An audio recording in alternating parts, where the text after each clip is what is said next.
Hello and welcome to another episode of Historically Speaking. Today I have a very distinguished guest with me, Mr. Shahid Siddiqui. He's been a journalist and editor of the popular Urdu newspaper Nahi Dunya. He's also served as a member of the Rajya Sabha from the state of Uttar Pradesh from 2002 to 2008. He's written this book called I Witness, which is a witness and a testament to his years from the first Prime Minister to the current Prime Minister, which is Narendra Modi. And it is a treasure trove of information. Sir, going my one of my first questions to you would be your personal. You start this book on a personal memory of partition and its impact, and how at that point of time there was a feeling that Indian Muslims had been rendered leaderless, directionless. And you draw on your experiences, especially when you speak of your father Abba and his calm demeanor in the time of adversity. Also, Right. how did that shape the attitude of Indian Muslims in India? Look, it changed the attitude of Indian Muslims as well as Hindus, every Indian. Yes. Partition was one of the biggest tragedies of history, especially for this whole region, not just for India, for the South Asia. Yes. So it had an impact on everybody. It still is having an impact because, as I have said time and again, that wounds of history take time to heal. But we should not try to, you open the wounds time and again. If we start doing that, then wounds turn into cancer. But I was very fortunate that I had the company of people like my father, for Shri Kuldeep Nayyar, who was like a guru to me from my childhood in my endeavor to become a good journalist, and not just a journalist, a social activist. Nayyar Sahib was not just a journalist, he was a social activist. So was my father. So I have been, and I am coming in the tradition of all those great leaders, although I'm not like them, of Pandit Jawaharlal Nehru or Govind Vallabh Pant or Sardar Patel, or Mahatma Gandhi, who were journalists and activists. I mean, to say that journalists should not be activists, I came from the old school where we journalists prefer to be activists and stand on the right side of history and try to shape history, not just to report it.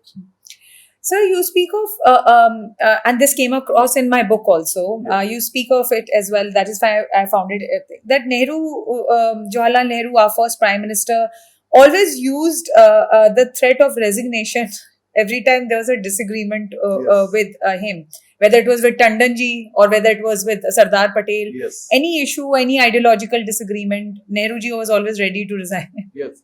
He was always ready to resign. And I remember my father telling me, this is not in the book, but I'm telling you, my father telling me, but my father was very close to Rafi Ahmed Kidwai. Yes, And sir. Rafi Ahmed Kidwai was very close to Motilal Nehru and always treated Jawaharlal Nehru as his younger brother. So he didn't give a damn what Nehru was saying. So my father told me that when Nehru said he's going to resign, Rafi Ahmed Kidwai said, you resign now. Who will be the Prime Minister? He said, I will be the Prime Minister. Any one of us can be the Prime Minister. Yes. Don't threaten us with your resignation and don't force us into doing something which we don't want to do. So this I heard from my father, who came to know this from Rafi Ahmed Kidwai in those times in 1950, 51, that period. So he was always using this as a I will not say a blackmail, but as a threat. Yes. That if you don't want to listen to me, I'm ready to resign. So you bring about this point about our second Prime Minister when you speak very interestingly that Shastri ji came to power at a difficult time. There was food shortage, fodder shortage, fuel shortage. He emerged stronger than expected, despite the fact that he was a diminutive man, in the sense he's 5 feet 2 inches, Yes. frail, and people expected him to be a wishy-washy Prime Minister. Yes.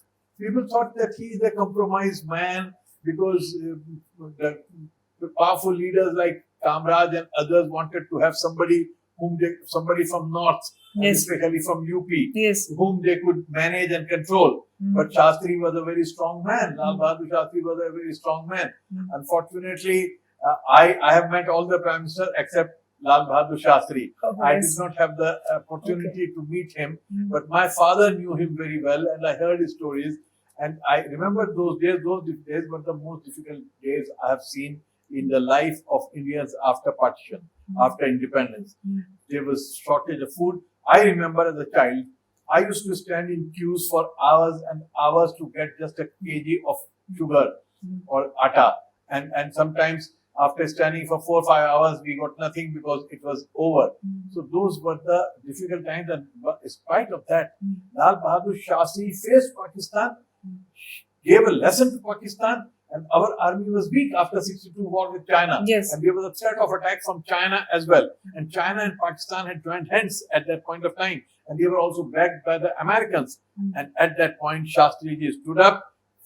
The Pakistanis thought, Ayub Khan thought that by Operation Gibraltar, they'll be able to occupy Kashmir in no time and the people of Kashmir will stand with them. But I salute the people of Kashmir, they did not stand with them. And as a result, Shastri ji was able to open a new front in the Punjab sector and move into and Rajasthan sector and move in towards Lahore. But the people blame him for the Tashkent agreement. But Shastri ji knew that we cannot go for a long battle because we did not have the ammunition, we don't have the forces, we don't have the resources, and our economy was in bad shape. So to occupy Lahore it's easy for people who are not fighting to say something, who are not responsible. And that's where he went for the Tashkent agreement. And Tashkent agreement was looked down upon by some of the right-wing people. And Shastri ji got the information from his family. And I think that was one of the reasons for him to have that heart attack, because he was a very sensitive man, a very emotional man, strong but emotional. But, sir, in your assessment, was there no option other than giving up Haji Pir? No, I have not gone into the details of which sector to leave, which sector not to leave. Depends on a particular point of negotiation agreement. Something you give, some things they give. Yes, sir. And that is how things work. So whenever you go into a negotiation and Shastri ji realize that if you do not do this agreement with them with the help of the Soviet Union, then the Chinese and the Americans, because they had already joined hands. Kissinger had gone to meet Mao Zedong and the Chinese leadership. So if they do not, it does not go for an agreement with the help of Soviet Union, then India will be in a very difficult situation. So it's very easy to say he should not have given this, given that, but he has to look at the complete picture. People like us, we just look at one aspect. अगर हम उसको देखते हैं घोड़े की दुम पकड़ के हम कहते हैं कि और हाथी के कान पकड़ के हम कहते हैं कि पंखे हैं, तो we are like blind people. But he saw the whole picture, and in the whole picture it was best. I think Tashkent agreement was the best, and Shri Kuldeep Nayyar was there. He was the press advisor to Lal Bahadur Shastri ji, and I got some information from Nayyar sir. So, sir, then in that sense, despite the fact, and you refer to Shastri ji as a strategist when Yes. we move towards the Punjab sector, why has the 18 months of Shastri ji and Shastri ji's rule not got the attention that it deserves in Congress history and in general history of the country? No, I don't think that's the case. That got a lot of attention in the Congress history, but things moved very fast after that, and it was a very short period. So that short period had a short impact, and that also went for the war. But he has always been appreciated. So far as I know, he has been appreciated by the Congress party. But after him came Indira Gandhi, who was much larger, who was much controversial, and that led to the division of the party. A new party emerged, Indira Congress. So Shastri ji legacy went into the background. Not because Congress was doing something, because history was moving very fast. The war with Pakistan in 71, the nuclear, a lot of things happened. We can go into that.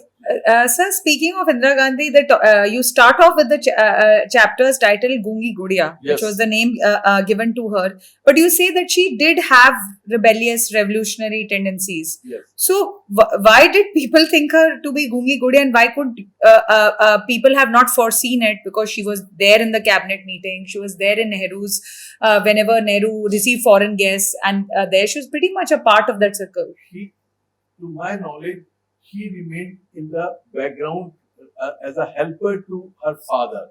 So she was taken as if at home, like I was taking another Bunga boy because I was always there serving the family. Sir, they got it wrong. Yes, but I was a very talkative man. Yes. But वो क्या है सरदार जी जो हमारे पंजाब के जो cricketer हैं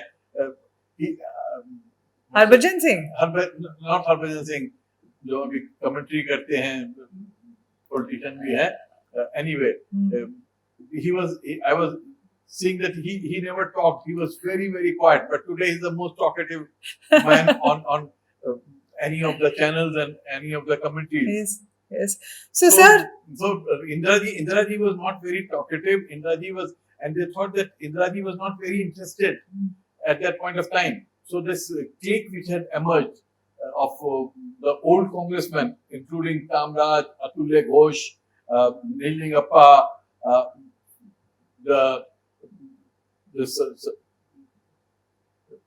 what was his name? Anyway, a lot of these old leaders, C.V. Gupta from UP and from Kerala, so all these leaders had emerged, which had formed a kind of a regional leaders of Congress, who had formed a strong clique. It was called syndicate. yes, sir. This syndicate was thought that they will rule through one face, and that face will be Indira Gandhi. So her demeanor was very quiet, very simple to begin with. But gradually she started taking out her fangs. And those fangs were not seen, and those fangs were very strong. Yes. Yes. So, sir, very, I would say, constantly changing relationship with H.N. Bhaguna also, a leader you talk about extensively. And Yes. H.N. Bhaguna in his papers, because I have had a look at his papers, talks extensively about Indira Gandhi and that. What do you think was the relationship between the two leaders? You see, that was love-hate relationship between the two. Because Bahuguna ji was a Allahabadi politician Yes. who worked from his very young age, first with Nehru and with Indira Gandhi as well, because that's the time when both were growing together. And he was very actively involved with Congress, and Indira Gandhi used to help in many ways. He was also a socialist, a very progressive kind of a leader, very vocal, very active. So there was a close relationship between the two, but that he was also ambitious. And Mrs. Gandhi felt threatened by him. Because I have been very close to him. Yes. He's been kind of another guru for me in politics. And I realized that he had tremendous sense of history. He had the making of a great prime minister.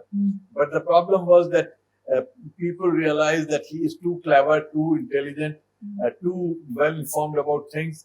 And I think same was felt by Mrs. Gandhi. And when Mrs. Gandhi lost power, one reason was Bahuguna, I must appreciate Bahuguna, that when emergency was declared, he told Mrs. Gandhi that this is wrong, this is going to rebound. So he was removed from the chief ministership of UP during the emergency because he refused to arrest people, for no reason at all. And therefore, he was one congressman who revolted and who told Mrs. Gandhi on face that, look, this is not right. You will suffer. Sir, you talk coming to the emergency. Sir, you talk in the Nai Dunya had foreseen, and most importantly, your father had foreseen कि या तो इस्तीफा होगा या dictatorship. You see, this was not my father's article.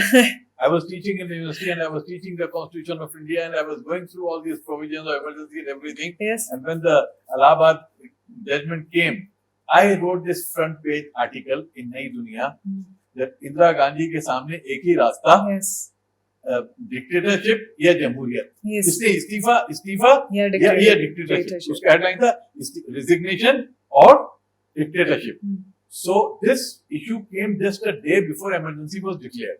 Now this was my view. My father had not written the article, but this was without a byline. Because I didn't like to give my byline because I was already a teacher in the University of Delhi. I was teaching political science.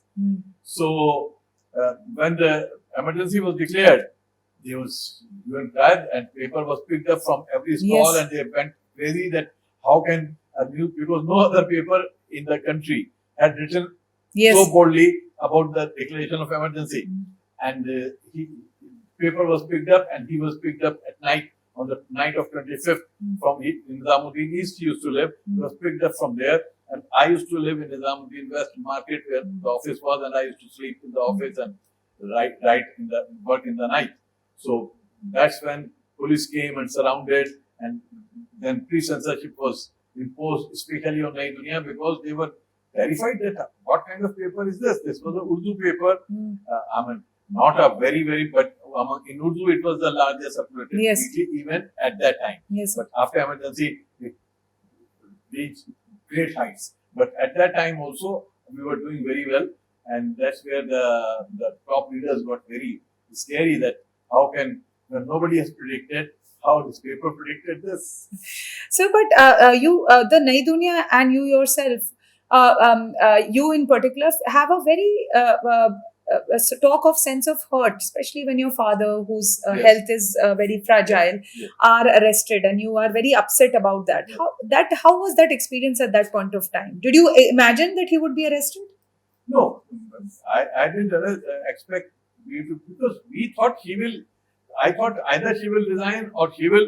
But arresting like this was not in our imagination. Okay. Not even in the imagination of JP or Vajpayee or some of the top leaders. Yes. Because suddenly sweeping on everybody like a Nazi night sweep, that was not India, and that happened. So, and I was hurt because my father was not very well at that point of Yes. time. He was 79 at the time. He had an operation, and then he was made to spend the whole night in the police station. He was not allowed to sit down, and so that was the thing. But I must appreciate my father, because my father came from the national movement, the freedom movement, and he was influenced by Gandhi and others.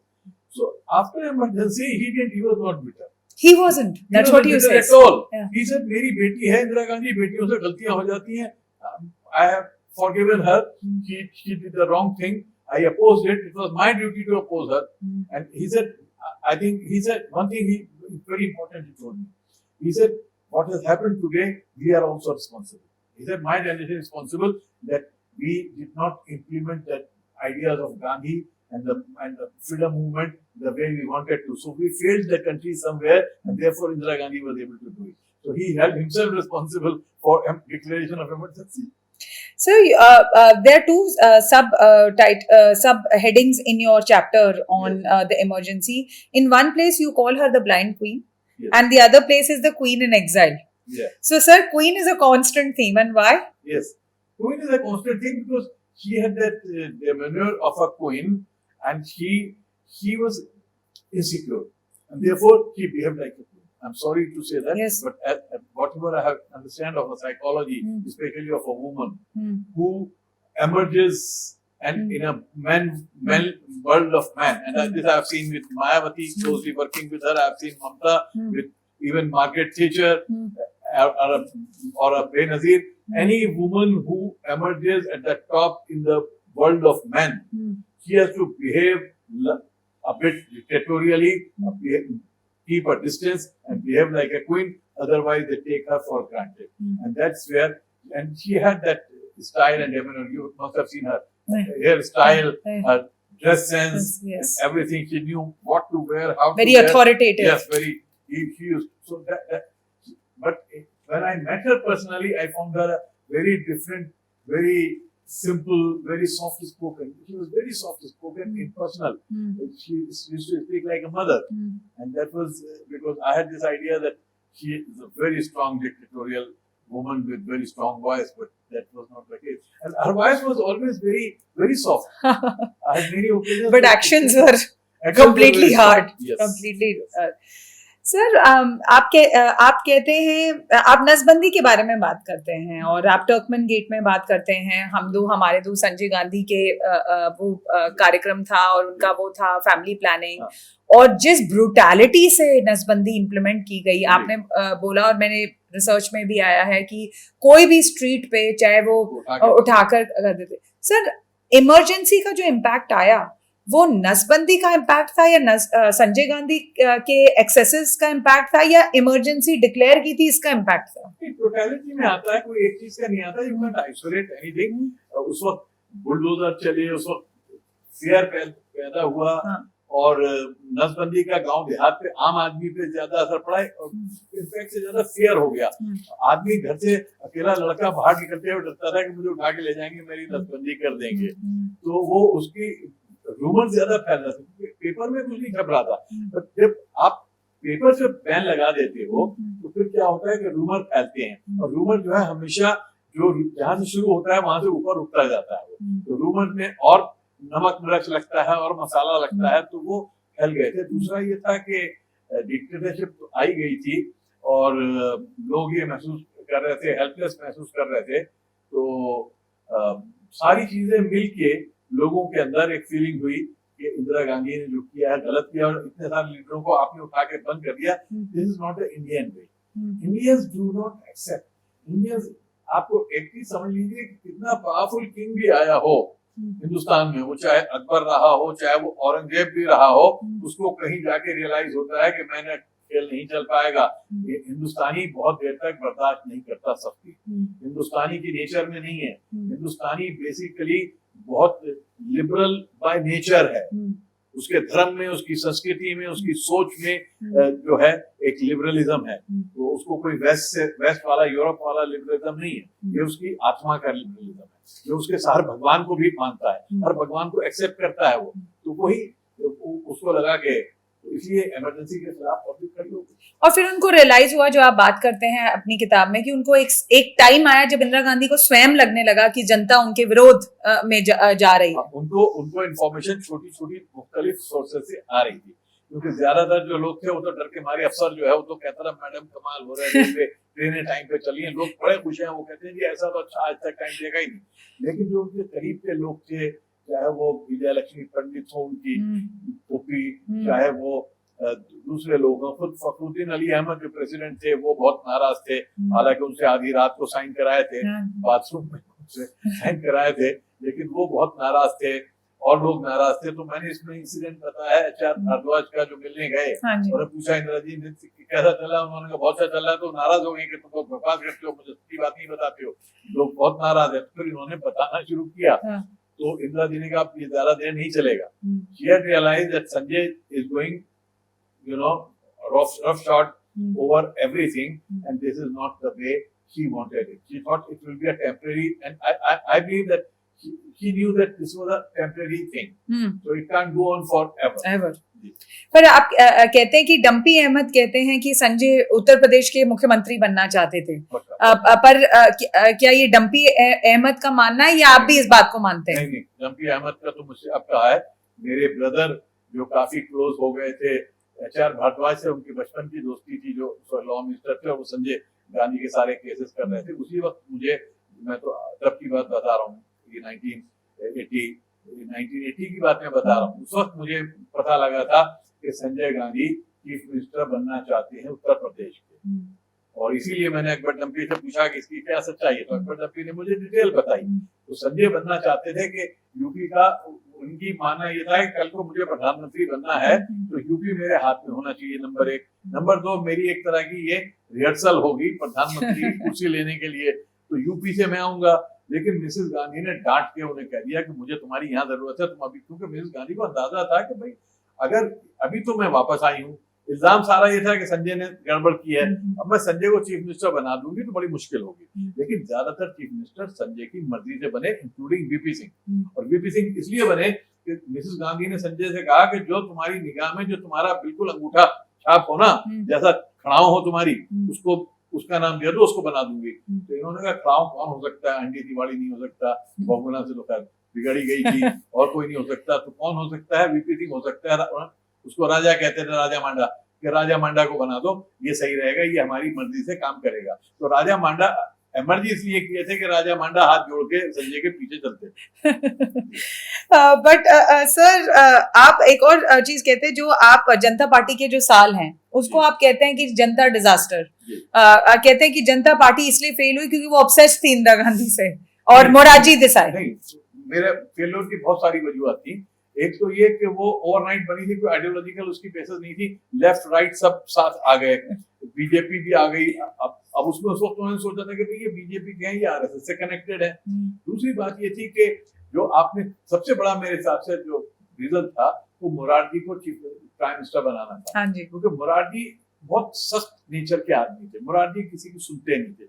और collision जब आप बना रहे हो, इतनी बड़ी collision बना रहे हो, तो आप बहुत डिप्लोमेटिक होने चाहिए, आप बहुत सॉफ्ट स्पोकन होने चाहिए, आप सबको साथ लेकर चल सकें। मोरारजी किसी को साथ लेकर नहीं चल सकते थे, वो अकेला चलो रे, जो मैं कह रहा हूँ वो ठीक है, बाकी सब गलत है। तो वो उनका एक ब्यूरोक्रेट, क्योंकि ब्यूरोक्रेसी से आए थे वो, तो उनका बड़ा स्टाइल ब्यूरोक्रेटिक था, और जिसकी वजह से पार्टी में सब नाराज हो गए।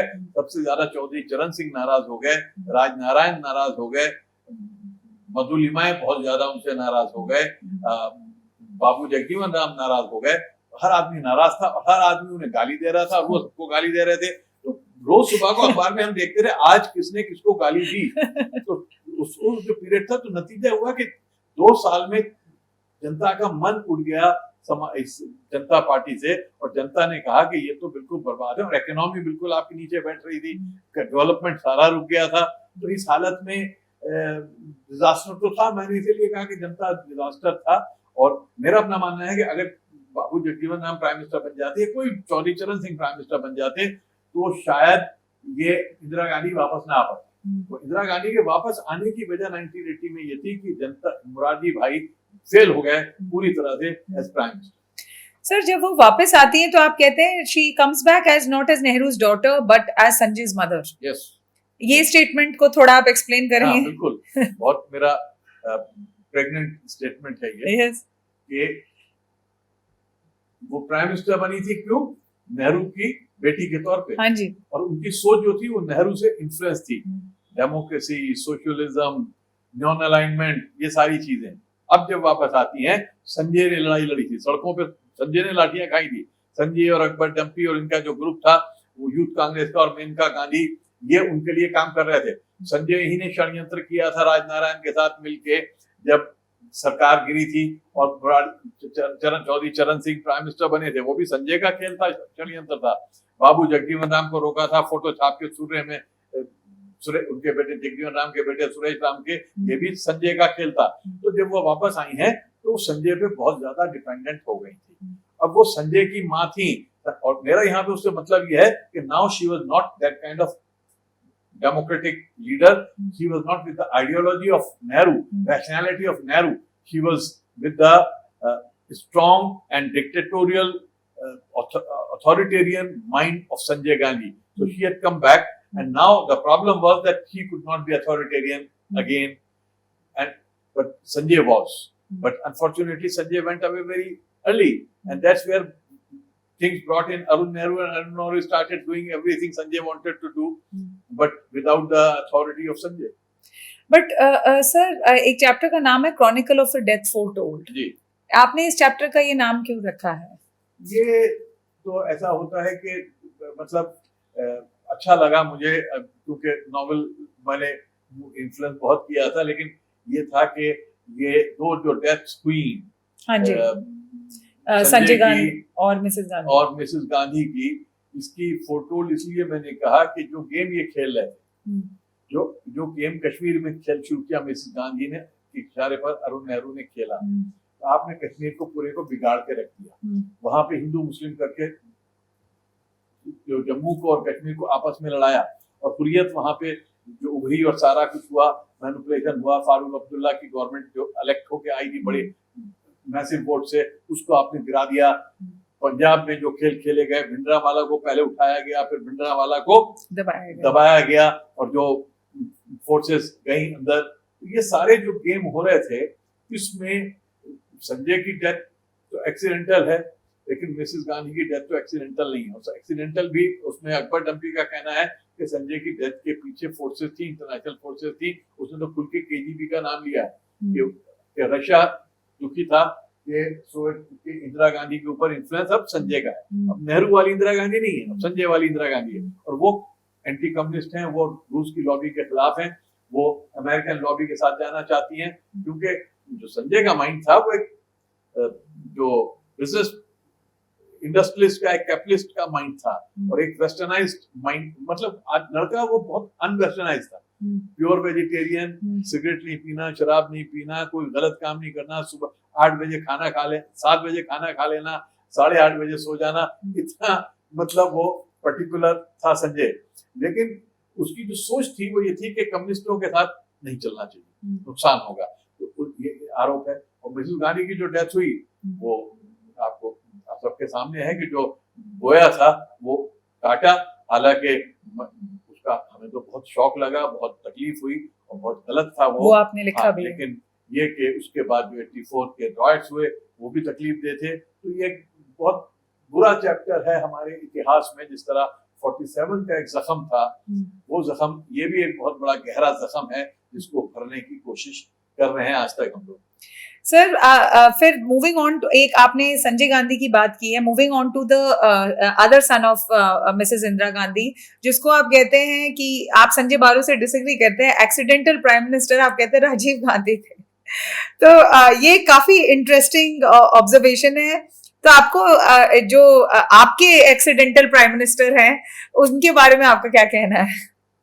संजय राजीव गांधी हाँ जी, हाँ जी। राजीव गांधी से एक्सीडेंटली मेरा बहुत कुर्बत हो गई। अच्छा। मुझे अरुण नेहरू जेल में ना डालते तो मैं राजीव गांधी के क्लोज ना आता। ओके। मैं जेल में गया, राजीव गांधी की अरुण नेहरू से झगड़ा हो चुका था, उन्होंने उसको तो कैबिनेट से निकाला और मैं जेल से बाहर आया तो उन्होंने कहा मुझे इससे शाहिद सिद्दीकी से मिलना है जिसने अरुण नेहरू से खुल के टक्कर ली।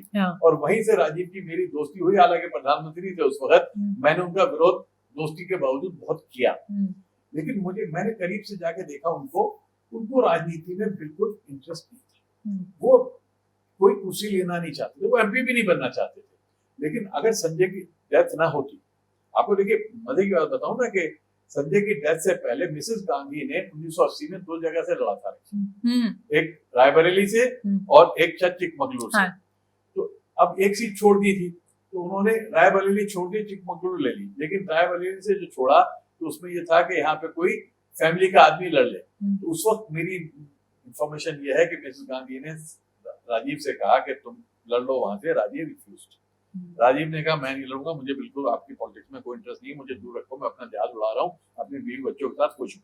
तो उस वक्त अगर उसे इंटरेस्ट होता तो वो उस वक्त ले लेता बड़े आराम से और तब सर आंखों पे पिटाते। उस वक्त अरुण नेहरू को लड़ाया गया कि भाई कहाँ से लाए कोई रिश्तेदार, तो ढूंढ के निकाला गया कि अरुण नेहरू जो है वो एक रिश्तेदार है जो कलकत्ते में रहता है, पॉलिटिकल नहीं है, लेकिन उसको लड़ा दो, क्योंकि रायबरेली वाले कहते रहे इंदिरा जी जाएंगी तो परिवार का कोई आना चाहिए, उनको लड़ाया गया। तो राजीव को इंटरेस्ट नहीं था।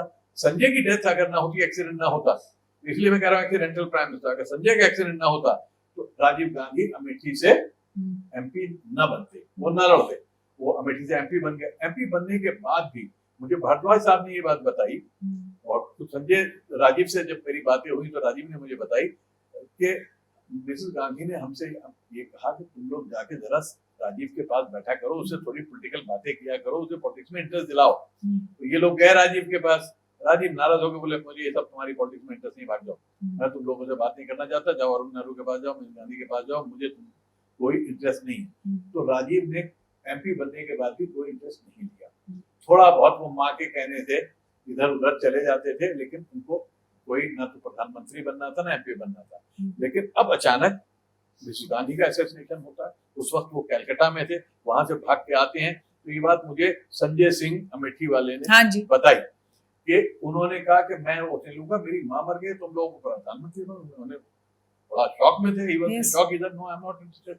तो उसने ये कहा संजय सिंह ने कि मैंने उनसे कहा कि जब मेरे बाप की डेथ हुई ना तो अभी बॉडी पड़ी थी, पंडित ने आके मेरे माथे पे तिलक लगाया, पगड़ी बनाई, उन्होंने कहा जो राजा होता है वो इंतजार नहीं कर सकता, प्रजा 1 मिनट इंतजार नहीं करती, तुम बाद में बाप का तो अंतिम संस्कार करना, पहले तुम्हें पगड़ी बांधनी पड़ेगी, जिम्मेदारी पहले है। तो आपके ऊपर देश की जिम्मेदारी है, इंदिरा गांधी की जिम्मेदारी आपके ऊपर है। तो वो राजी हुए।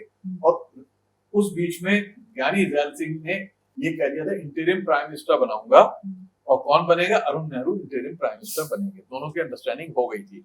उस पे जाके संजय सिंह का कहना है कि हमने जाके धमकाया ज्ञानी जैल सिंह को कि भाई साहब ठीक तरह रहो, क्योंकि राजीव से बिल्कुल बनती नहीं थी। राजीव बहुत नापसंद करते थे ज्ञानी जैल सिंह को। जब उन्हें राष्ट्रपति बनाया है तब भी उन्होंने कहा था कि ऐसे कैसे लोगों को बना रहे हो, इस्लाम नहीं है। तो उनको नोन था कि Rajiv is opposed to me. तो वो राजीव को ओत नहीं दिलाना चाहते थे, इन्होंने धमकाया है, तो फिर राजीव को जबरदस्ती मना के बस वो माँ की बॉडी से गए हैं, ओथ लेके फिर वापस आके वो माँ की बॉडी के साथ अगले 3 दिन, मैंने अपनी आंखों से देखा है, मैं भी 2-3 बार जाके गया हूँ, वहां पे घंटों घंटों बैठा रहा हूँ। 3 मूर्ति भवन में बॉडी रखी थी मिसेस गांधी की, और राजीव वहीं पे बैठे थे और सबको रिसीव कर रहे थे और तकलीफ में थे।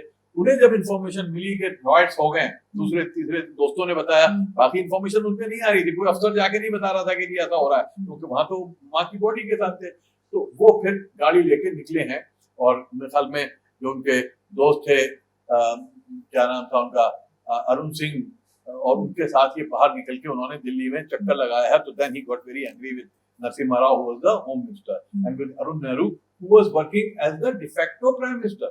At that point of time, people must remember that in 1984, when Mrs. Gandhi was assassinated, Home Minister of the country was Shri Narasimha Rao. He was controlling Delhi. Delhi was totally under his control. And Arun Nehru was the de facto Prime Minister of the country. And both, nobody talks about them. They only blame Rajiv Gandhi. Yes, Rajiv Gandhi has to take the blame because he was the de jure Prime Minister. Technically. Yes. But in reality, don't just blame him. Blame these guys much more.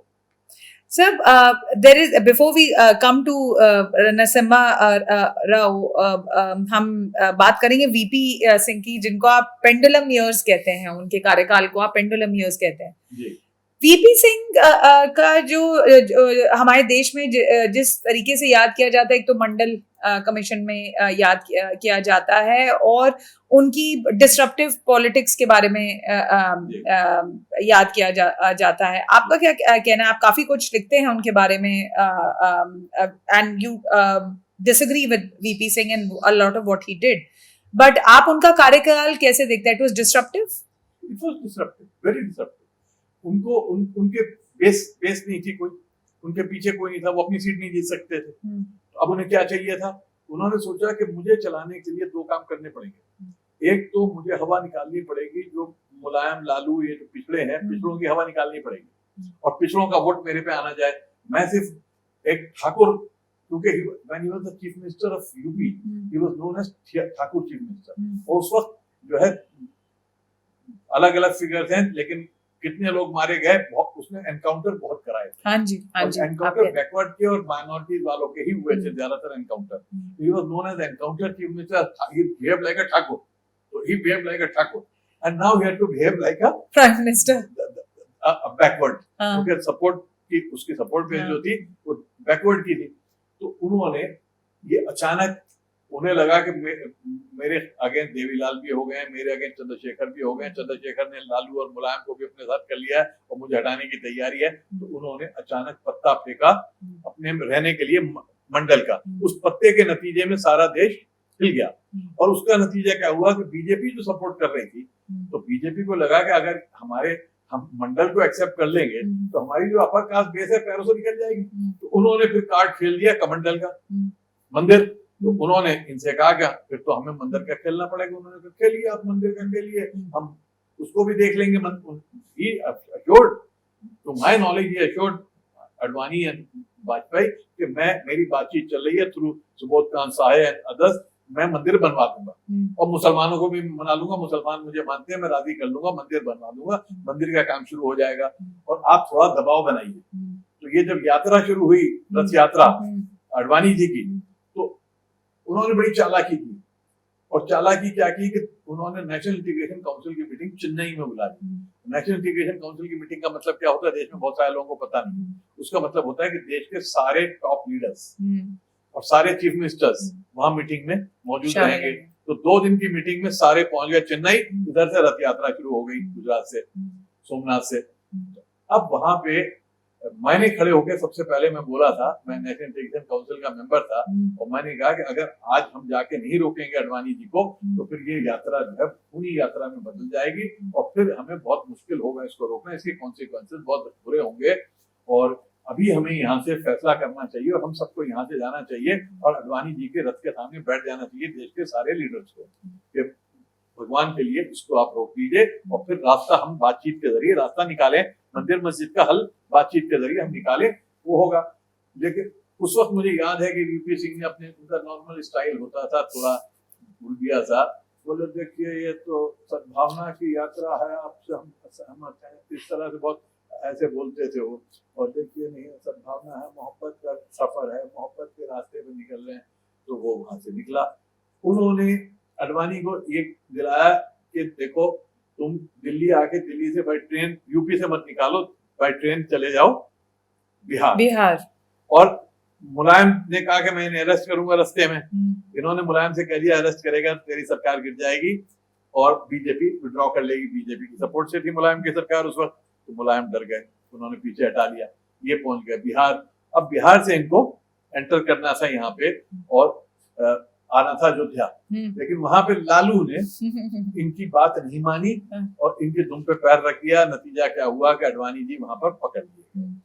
इन्होंने क्या किया, इन्होंने रातों रात एक ordinance बनाया president से कि साहब मैं ये जो 2.77 एकड़ जगह है इसको मैं एक्वायर कर लूं, इसको सेंटर एक्वायर कर रहा है, एक्वायर करके फिर हम इसका फैसला करेंगे। तो मैं इनके पास ये जिस दिन आया है ये क्या कहते हैं ऑर्डिनेंस आया है, उसके अगले दिन ही सुबह को मैं 11 बजे इन्होंने हम लोगों को बुलाया। उसमें कुछ मुस्लिम लीडर्स भी थे, मैं भी था।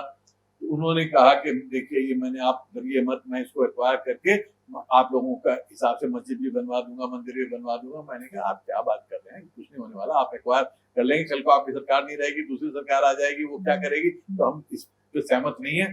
तो उनको जब लगा कि बहुत ज्यादा नाराजगी हो रही है तो ये ऑर्डिनेंस उन्होंने अगले दिन ही वापस ले लिया। ऐसा कोई ऑर्डिनेंस शायद ही आया है कि आया रात में, आधी रात को आया और अगले दिन शाम तक वो वापस हो गया। तो ये गेम उन्होंने खोला था कि मैं मंदिर भी बनवा दूंगा। तो ये जो गेम वो खेल रहे थे कि मुसलमान को भी पटा लो, हिंदू को भी पटा लो, बैकवर्ड को भी ले लो, फॉरवर्ड को भी ले लो, ऐसे राजनीति होती नहीं। आप सबको थोड़ी देर के लिए सबको बेवकूफ बना सकते हैं, सबको सदा के लिए बेवकूफ नहीं बना सकते। और मेरा मानना ये था कि वीपी सिंह जी जितने ईमानदार और नजर आते थे बोली से, भाषा से, अंदाज से, उतने वो अंदर से थे नहीं। और नतीजा क्या हुआ कि उनकी जिस दिन वो गए उस दिन से उनकी राजनीति भी खत्म हो गई, उनका नाम भी खत्म हो गया, उनके आगे कुछ नहीं था, पीछे कुछ नहीं था, वरना कुछ तो जिंदा रहते ना, अगर इतने बड़े नेता थे वो।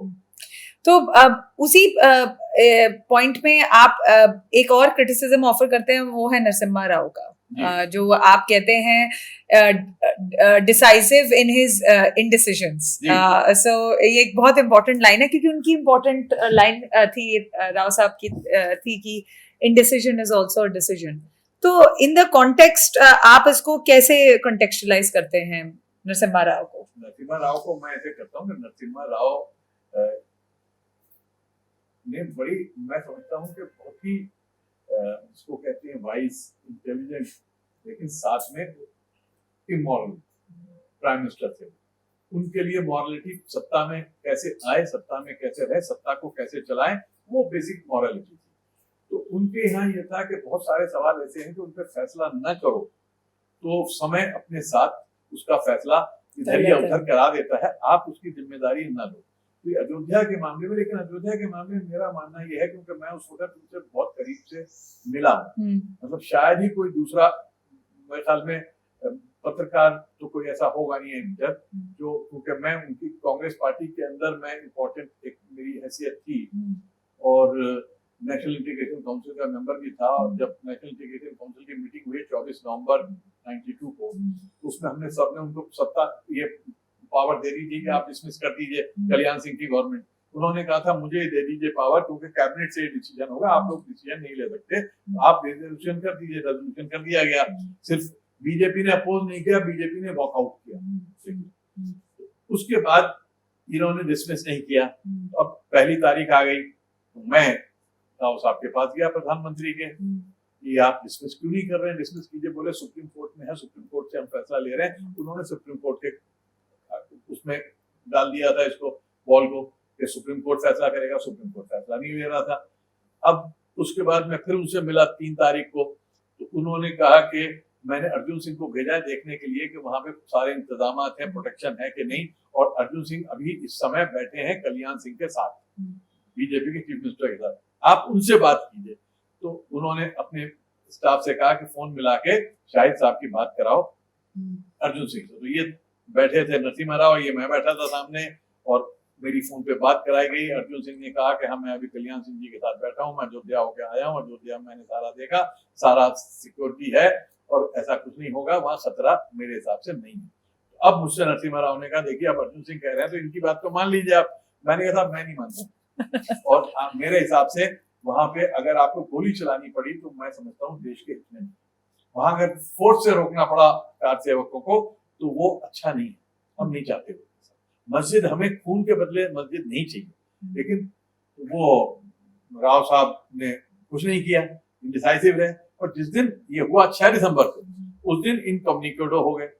मैंने उसका डिटेल में लिखा है कि हम लोग, मेरे जिम्मे फोन लगा था कि फोन कीजिए और टाइम मांगिए उनसे मिलने के लिए, तो मैं 12 बजे से फोन कर रहा था। वहां से कहते थे कि राव साहब अभी नहीं, अभी अभी बताएंगे। तो 2 बजे उन्होंने कहा कि अभी तो सो रहे हैं, अभी आराम का टाइम है, अभी आराम कर रहे हैं। हालांकि वो आराम नहीं कर रहे थे। और मैंने उसी समय लिया राष्ट्रपति शंकर दयाल शर्मा जी से। तो मैं सैयद शहाबुद्दीन, सुलेमान सेठ, मुस्लिम एमपी थे, लीडर से हम गए शंकर दयाल शर्मा के पास। तो शंकर दयाल शर्मा आंसू के साथ रो रहे थे और शंकर दयाल शर्मा ने बहुत कहा कि मुझसे भी बात नहीं हो रही है प्रधानमंत्री की। अब ये देखिए विडम्बना, राष्ट्रपति बात नहीं कर पाता और नरसिम्हा राव उनके फोन पे भी नहीं आ रहे हैं। राजेश पायलट जो होम मिनिस्टर थे, मिनिस्टर फॉर इंटरनल सिक्योरिटी थे, मैं उनसे बात कर रहा हूँ, कहते हैं शाहिद मैं राव साहब से बात ही नहीं हो पा रही, अभी वो आराम कर रहे हैं। तो राव साहब किसी से बात नहीं कर रहे। तो शंकर दयाल शर्मा ने एक चिट्ठी लिखी थी, इतनी स्ट्रॉन्ग चिट्ठी थी कि मैं नहीं समझता, और मैं उसको आज तक आउट नहीं किया गया। मैं समझता हूँ कि वो आनी चाहिए देश के सामने। किसी राष्ट्रपति ने शायद इतनी स्ट्रॉन्ग चिट्ठी किसी प्रधानमंत्री को नहीं लिखी। तो वो चिट्ठी लिखी थी। तो शाम को उन्होंने 6 बजे हमें टाइम दिया राव साहब ने कि आइए। तो हम गए हैं। तो उन्होंने आते ही जो है वो झुके हुए आए, बोले आप जैसा सोच रहे हो उससे बहुत ज्यादा हो गया, तीनों गुंबद गिर गए, सब कुछ गिर गया उस पे, और आप फिक्र ना करो, मैं अब मस्जिद दोबारा बनवाऊंगा, मैं तैयारी कर रहा हूँ। उस पे सैयद शहाबुद्दीन रोने लगे आंसुओं के साथ, कह राव साहब बनवा दीजिए, खुदा के लिए बनवा दीजिए आप मस्जिद।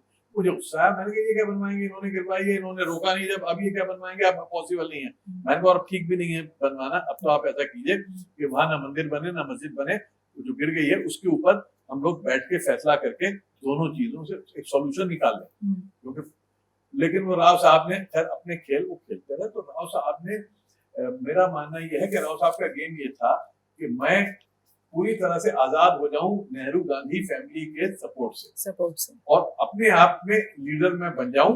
मैं हिंदू, मुझे सपोर्ट भी मिल जाए, मुझे साउथ की सपोर्ट तो है ही, नॉर्थ इंडिया में मैं मंदिर का एक वो हो गए, नॉर्थ इंडिया में यूपी और बिहार की सपोर्ट चाहिए। इस देश में जिसको भी प्रधानमंत्री बनना होता है उसको यूपी और बिहार जेब में चाहिए होता है, और उसके लिए गेम खेलता है। तो राव साहब भी ये गेम खेल रहे हैं। आप कहते हैं कि आपको पता था कि AB वाजपेयी, अटल बिहारी वाजपेयी एक दिन PM जरूर बनेंगे। He was a true leader, morally not corrupted. पर आपको ये भी पता था कि जो वो आगरा में टॉक्स के लिए गए थे वो फेल थी, क्योंकि पाकिस्तान की और मुशर्रफ जी की कोई इंटेंशन ही नहीं थी कि वो ये मसला सुलझाएं।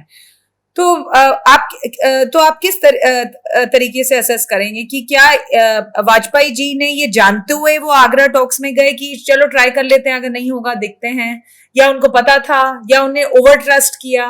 देखिए बातें इतनी सिंपल नहीं, बातें बड़ी कॉम्प्लिकेटेड होती हैं, और हमारे आम लोगों को और आम मीडिया को जियोपॉलिटिकल जो प्रेशर्स होते हैं उसकी समझ नहीं होती, उसके बारे में बात भी नहीं कर सकते बाहर।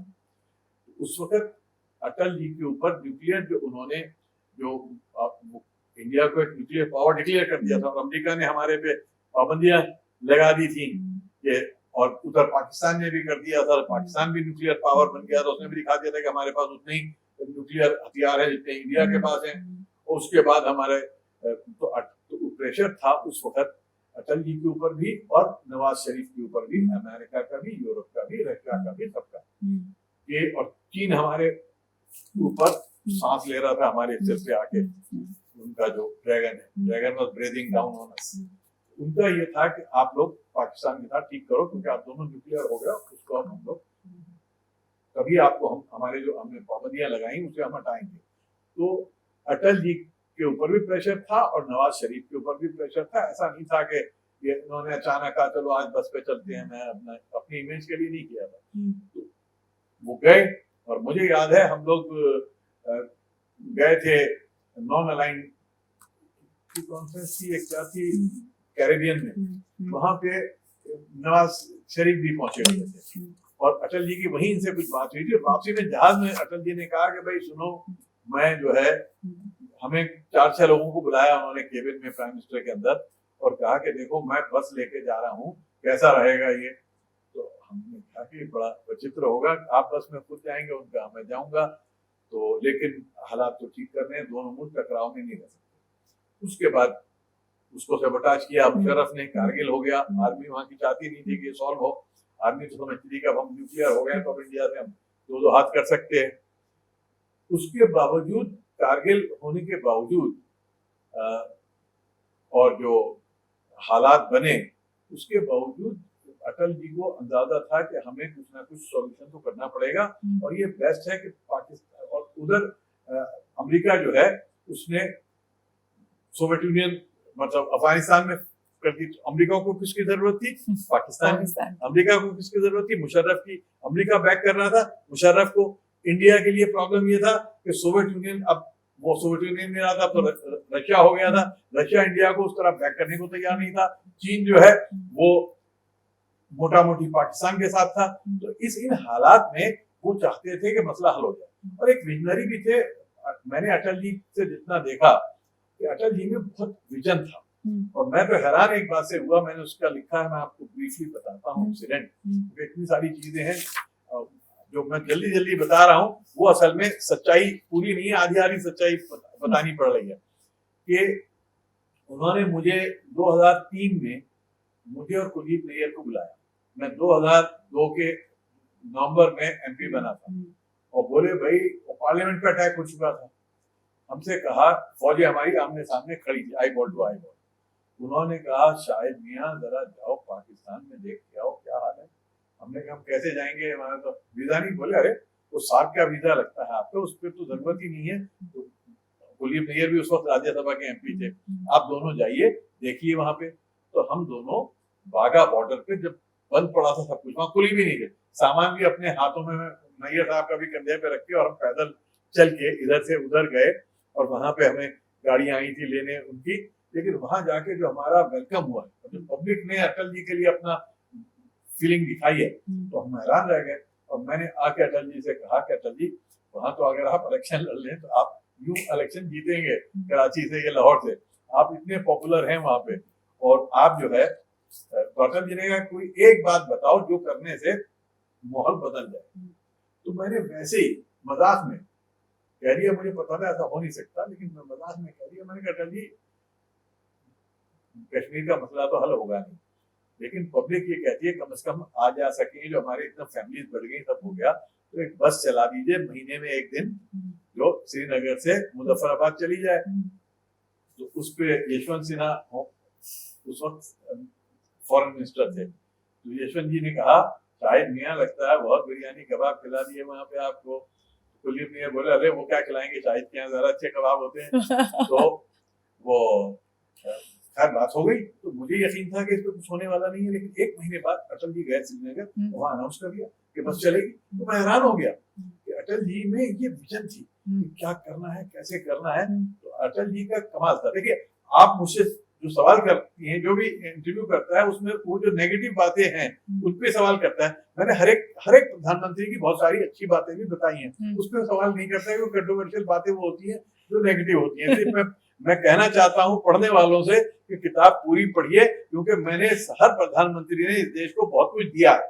सबने तो इस जो पूछने वाले हैं वो सिर्फ मुझसे वो पूछते हैं जो नहीं दिया, और जो दिया है उसके बारे में मैंने किताब में लिखा है। इसलिए पूरे संदर्भ में जब समझेंगे तो आप पूरे प्राइम मिनिस्टर की पर्सनैलिटी को समझेंगे, सिर्फ उनके नेगेटिव पॉइंट्स नहीं समझेंगे। चाहे वो वीपी सिंह हो, चाहे वो अटल जी हो, चाहे वो नरसिम्हा राव हो, कोई भी हो। नरसिम्हा राव की मैंने अच्छाइयां बताई हैं, खाली बुराइयां नहीं। हाँ ये है कि मैंने इतिहास, एक चीज और मैं क्लियर करना चाहता हूँ, मैंने पिछले 77 साल का 77 ईयर्स का इतिहास नहीं लिखा। मैंने सिर्फ वही चीजें ली जहां पर मैं कहीं इन्वॉल्व था, इसलिए आई विटनेस, जहां मैं आई विटनेस था, या जहां पे जो लोग आई विटनेस थे उनके साथ मेरा संपर्क हो, उन्होंने मुझे बताया, तो वो इंसिडेंट लिए हैं। लेकिन हर लीडर की अपने बहुत व्यापक था। अगर मैं एक एक पे लिखना शुरू करूं तो हर एक पे एक किताब अलग से लिखनी पड़ेगी। एक किताब में सारे प्रधानमंत्री नहीं समा सकते। कमिंग टू सर, ये चेस एंड चेस प्लेयर्स, जी ये बहुत इंटरेस्टिंग है बिकॉज इसमें लिखा है the strength of the wolf is the pack. जी। तो ये किसको आप रेफरेंस कर रहे हैं? नहीं, मैं किसी एक को नहीं कर रहा हूँ, मैं ये कह रहा हूँ कि हर लीडर जो है उस पे अपने साथ लोग रखने पड़ते हैं। जो अल्फा यस, वुल्फ जो होती है, हाँ, अल्फा जो लीडर होता है, हाँ, उसके पीछे पैक होता है तो उसकी पावर, पैक नहीं होता तो यस, खत्म। यस, तो आप बहुत बड़े लीडर तो बन सकते हैं, लेकिन इंदिरा गांधी के पीछे अगर टीम नहीं है, और इसी इंदिरा गांधी की एक वीकनेस ये रही कि उन्होंने आहिस्ता आहिस्ता अपनी टीम को खत्म किया। वीपी सिंह के पीछे टीम नहीं थी, वो खत्म हुए। तो आपको अपनी टीम बिल्ड करनी पड़ती है, लोगों को लेके चलना पड़ता है। तो उनके बारे में मैंने चेस और चेस प्लेयर्स बेसिकली मैंने लिखा है कि चेस खेलने वाले तो बहुत होते हैं, लेकिन उसके प्यादे भी होते हैं, चेस प्लेयर्स भी होते हैं। और भारत की राजनीति में बहुत सारे ऐसे हैं जो प्रधानमंत्री नहीं बने, लेकिन वो ज्यादा बड़े चेस प्लेयर थे, जैसे कि खुद बहुगुणा या क्या कहते हैं सोनिया गांधी या मुलायम सिंह या लालू प्रसाद यादव, ये थे कि जिन्होंने भारत की राजनीति पे बहुत सारी गोटे खेली। और मेरे पास जगह नहीं थी और बहुत लोगों पे मुझे लिखना था। शायद चंद्रशेखर जी पे मैंने नहीं लिखा, अजीत सिंह जी पे मैंने नहीं लिखा, खुद अखिलेश जी पे मैंने थोड़ा सा लिखा है, छोटे छोटे लिखे हैं, राहुल जी पे लिखा है। लेकिन बहुत सारे ऐसे लोग थे जिनका बड़ा महत्वपूर्ण रोल रहा है भारत की राजनीति में और जिनको मुझे करीब से जानने का, देखने का मौका मिला। लेकिन लिमिटेशन होती है किताब की, तो आगे एक मुझे लगता है किताब एक और बनती पड़ेगी जिसमें मैं उस सब पे लिखूंगा जो यहाँ पे नहीं लिख सका। तो sir, on the basis, last question, on the basis of all the people you have witnessed out of the 77 years and have met or have been privy to conversation, who is the wolf who has the strongest pack? Who is the wolf with the strongest pack? I think Shri Narendra Modi. Narendra Modi ji के पास strongest pack है। हाँ। क्या है? संघ, RSS. क्योंकि उनकी जो स्ट्रेंथ है वो पार्टी से ज्यादा, उनको 240 सीटें मिले या 300 सीटें मिले, एक तो उनके पास क्लियर मेजोरिटी है। हाँ जी। जो कि राजीव गांधी के बाद पहली बार किसी के पास क्लियर मेजोरिटी आई है। उनको डिपेंड नहीं करना है सपोर्ट पे और बेसिस पे, अब तो जरूर हो गया उनका इस थर्ड टर्म में। लेकिन उनके पास जो संघ की बैकिंग है, वो बैकिंग उनकी सबसे बड़ी स्ट्रेंथ है और वही एक तरह से थोड़ी सी उनकी वीकनेस भी है। स्ट्रेंथ इस सेंस में है कि वो संघ जो है वो उनकी बात को जमीन पे अंदर तक पहुंचा देता है और उनके वोट को ट्रांसलेट करता है, उनके सपोर्ट को वोट में ट्रांसलेट करता है। लेकिन वीकनेस उनकी यह है कि उन्हें संघ की विचारधारा के हिसाब से चलना पड़ता है और देश चलाने के लिए आप किसी एक विचारधारा से सीमित नहीं हो सकते, आपको विचारधारा से ऊपर उठना पड़ता है। खुद पंडित नेहरू गांधी की विचारधारा से देश नहीं चला सकते, उन्हें गांधी से हटना पड़ा। खुद जो ज्योति बासु हैं वो सीपीएम की विचारधारा से अगर चलते तो ज्योति बासु तो 2 दिन में खत्म हो जाते, और ज्योति बासु इतने दिन चीफ मिनिस्टर रहे। तो मेरा कहने का मतलब यह है कि कोई भी जो सरकार चलाता है वो सिर्फ एक विचारधारा से नहीं चल सकता, उसे विचारधारा से ऊपर उठ के प्रैग्मेटिक होना पड़ता है। यानी जो समय की मांग है उसके हिसाब से उसे फैसले करने होते हैं। तो मोदी जी की जो स्ट्रेंथ है वो भी आरएसएस है, उनका वुल्फ पैक सबसे स्ट्रॉन्ग, और उनकी कमजोरी भी है। तो वैसे तो मैं समझता हूँ कि वुल्फ पैक अगर किसी और का भी आप देखें तो प्रधानमंत्रियों में मेरे ख्याल में, क्योंकि अटल जी का भी नहीं था, अटल जी 28 पार्टियों की सरकार चला रहे थे। अटल जी की आप वीकनेस समझिए, अटल जी को सबको देख के चलना पड़ता था। और राजीव गांधी 400 सीटें लाकर भी उनके पास वुल्फ पैक नहीं था। हाँ, नहीं था, नहीं था। उनके कोई सपोर्टर नहीं था, क्योंकि उन्होंने कभी किसी सीधे को उन्होंने दूर रखा था। इंदिरा गांधी के बेटे थे, पंडित नेहरू के ग्रैंडसन थे, लेकिन उन्होंने कभी राजनीतिक लोगों से कोई रिश्ता नहीं रखा था।